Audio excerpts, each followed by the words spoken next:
ये जो आजकल चल रहा है जदीद टेक्नोलॉजी में आया है, जिनके बच्चे पैदा नहीं हो रहे हैं, तो वो टेस्ट ट्यूब बेबी करके एक कोई फार्मूला आया है। उस फार्मूले के जरिए बच्चे की पैदाइश हो रही है और बच्चों को जो माँ नहीं बन सकती उनको माँ बनाया जा रहा है।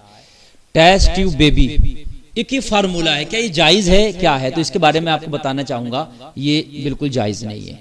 इसमें क्या होता है कि मर्द का नुत्फा लिया जाता है, औरत का लिया जाता है, उसमें मशीन के जरिए से उसमें जो अंडे निकलते हैं वो अंडे बनाकर रख लिए जाते हैं, फिर मशीन के जरिए से वो औरत की बच्चेदानी तक पहुंचा करके वहां उसमें वो अंडे डाल दिए जाते हैं। जो मर्द की मनी से जो अंडा बनता है उसकी बच्चेदानी में जाकर के, तो उस तरीके का वो मशीन बनाती है अंडा, तो वो अंडा बना करके वहां डाल दिया जाता है, फिर उससे भी बच्चे कभी कभी पैदा हो जाते हैं। तो ये हरगिज जायज़ नहीं है।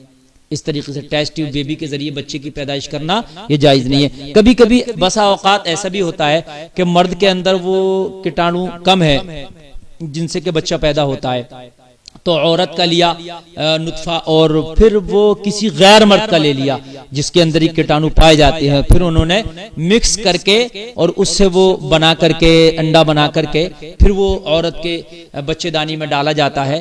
तो ये भी इस तरीके से हो, चाहे उसके शौहर का ही हो, ये जायज़ बिल्कुल नहीं है। और एक तरीका इसमें और भी है, बहुत से लोग ये करते हैं कि बिल्कुल ही झंझट से बचना चाहते हैं।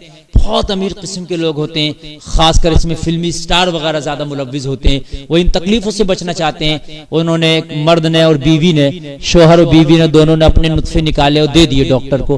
तो डॉक्टर क्या करता है, उनको बनाता है मशीन से। वो अंडे जब तैयार हो जाते हैं तो किसी और औरत के अंदर रहम में डाल दिया जाता है, और औरत की बच्चेदानी में उसको डाल दिया जाता है, फिर वो उसमें बच्चा पैदा होने लगता है। और बच्चा पैदा जब हो जाता है तो वो जिनका नुत्फा था वो बच्चा उनको दे दिया जाता है, उस औरत को उसके पैसे दे दिए जाते हैं, कुछ मुआवजा दे दिया जाता है।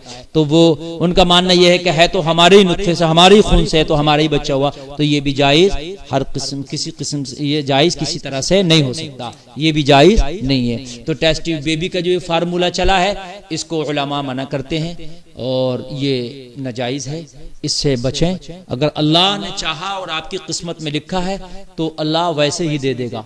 और अगर आप कितना भी खर्चा करो, टेस्ट ट्यूब बेबी करो, कुछ करो, लेकिन अगर नहीं है तब भी बच्चे नहीं होते, डॉक्टर खुद इसमें गारंटी नहीं लेता। टेस्ट ट्यूब बेबी में भी डॉक्टर कह देता अभी कोशिश मैं कर रहा हूं लेकिन गारंटी मेरी नहीं है, इसमें भी आप फेल हो सकते हैं।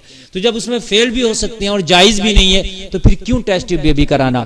तो इसलिए आप इससे बचें। अगर अल्लाह ने आपकी किस्मत में लिखा है तो अल्लाह वैसे ही आपको औलाद दे देगा। कभी कभी तो ऐसा होता है आप दुआ करें अल्लाह आपको बुढ़ापे में भी औलाद दे सकता है, अल्लाह कादिर है इस चीज पर। हजरत ज़करिया अलैहिस्सलाम को बुढ़ापे में अल्लाह ने बेटा दे दिया याह्या की शक्ल में, अल्लाह कादिर मुतलक है।